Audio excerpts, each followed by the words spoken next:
Cari amici e cari amiche, buongiorno, bentornati e bentrovati all'Aulicus Classics Club. Sapete che ormai sono diverse settimane che ci incontriamo e siamo contenti che la musica che scegliamo e che vi presentiamo vi piaccia. Andiamo a sentire oggi il maestro Torossi cosa ci farà sentire e cosa ci racconterà. Venite, seguitemi, andiamo.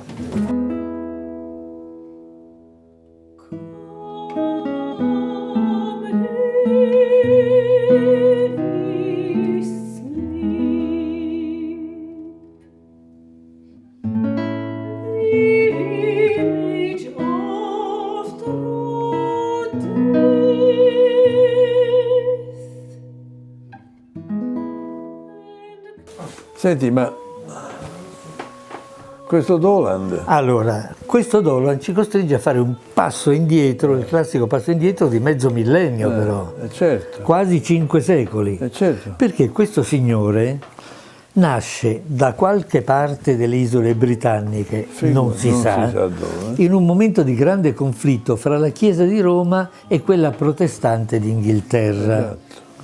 1580. Nel 1580 lui va a Parigi con il suo padrone. Qui parliamo di un musicista che aveva il padrone, perché all'epoca si usava così, certo. Che era l'ambasciatore presso la corte di Francia. Perché lui suonava, evidentemente componeva, suonava per il padrone. E questi praticamente erano dei domestici. I musicisti presso i nobili erano dei domestici come il cuoco. Parte del personale di servizio. Esattamente.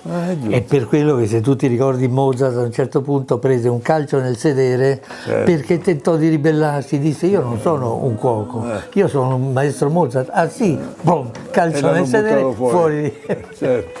Quindi, vabbè. Allora, si dice che si sia convertito al cattolicesimo per fare un dispetto alla regina Elisabetta I, che non lo aveva voluto assumere. Capito? Erano del personale di servizio, però erano capricciosi i musicisti. Perché lui voleva essere assunto dalla regina Elisabetta, che invece non aveva voluto. Allora lui, per dispetto, ha cambiato religione. In seguito, per molti anni, lavora come liutista da camera del re Cristiano IV di Danimarca. Finalmente ritorna a Londra, membro del sestetto liutistico del re Giacomo I. E qui termina la sua vita nel 1626. Lascia un certo numero di composizioni per liuto, strumento nel quale all'epoca era riconosciuto come il maggior solista del paese. Bene. Il suo capolavoro si intitola Lacrime, che lui così dedica alla regina Anna di Danimarca, moglie del re Giacomo I. Ho avuto la presunzione di dedicare questo lavoro musicale alle vostre sacre mani, perché lo iniziai nella terra dove siete nata e lo terminai dove ora regnate. Volendo Iddio, prendete sotto la vostra protezione questi zampilli di armonia. Almeno se faranno socchiudere i vostri occhi, questi zampilli per metamorfosi si faranno vere lacrime. In umile devozione alla vostra maestà John Doland. Ragazzi, capisci? Mica male, vertici lirici incredibili, esatto, in una dedica. Cosa toccava fare per campare, perché questo era il discorso. Sai che stavo pensando? Leggendo le date di nascita e di morte, per esempio, di John Doland, che è vissuto in un periodo storico complicato, conflittuale, eccetera, eccetera. E è importante che di questi compositori vissuti in epoche storiche così difficili ne abbiamo traccia oggi.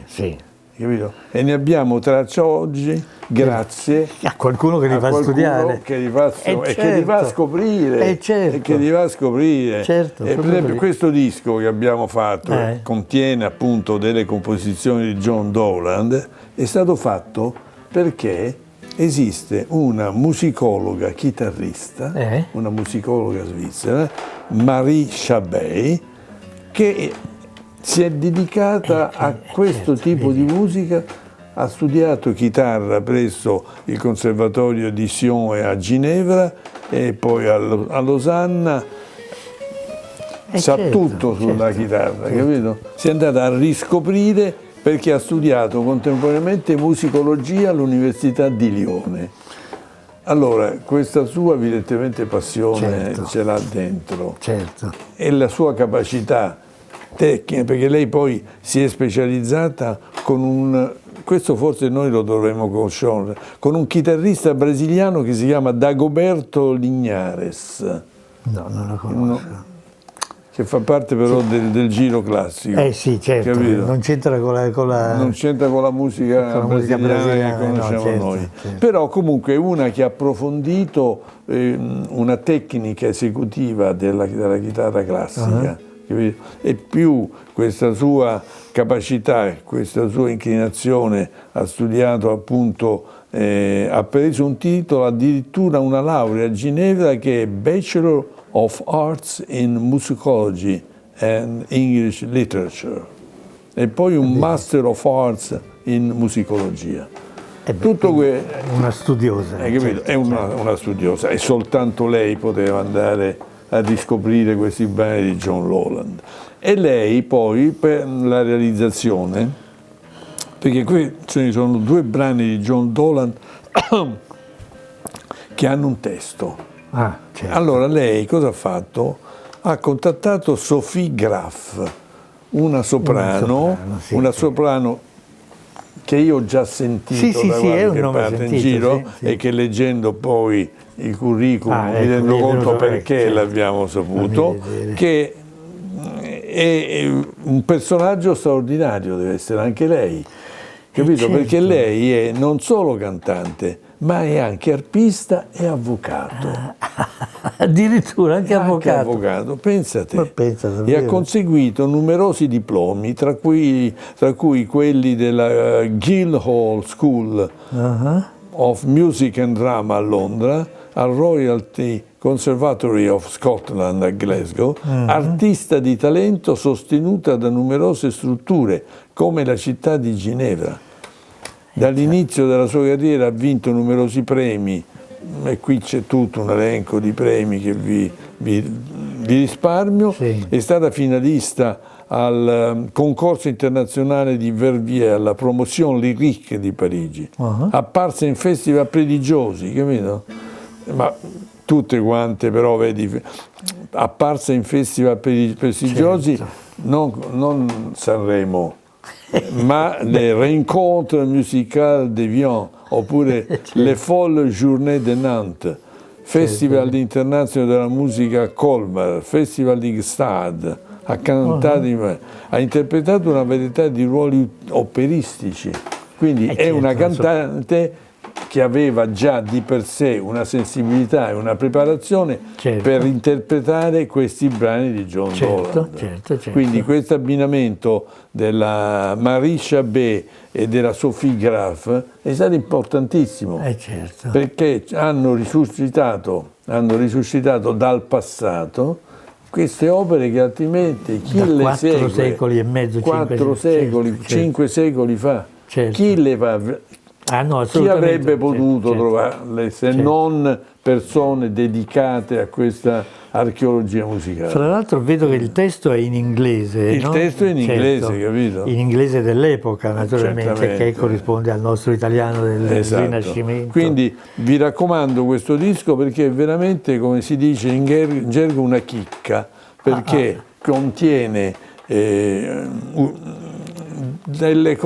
delle sensazioni musicali, chiamiamole così, veramente originali e sconosciute, riportate in vita da persone che hanno una sensibilità e una cultura musicale in grado per fare.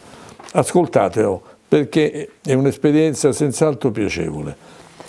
Vi ringraziamo per la vostra attenzione, ancora una volta siamo stati bene insieme a voi e speriamo di risentirci presto. Esattamente. Anche colgo l'occasione ancora per l'ennesima volta di ricordarvi di iscrivervi al nostro canale, perché ci fa comodo, e per non perdere i prossimi episodi anche per voi, e metteteci un like per significare che siete contenti di quello che noi facciamo. Grazie tanto e a presto, arrivederci.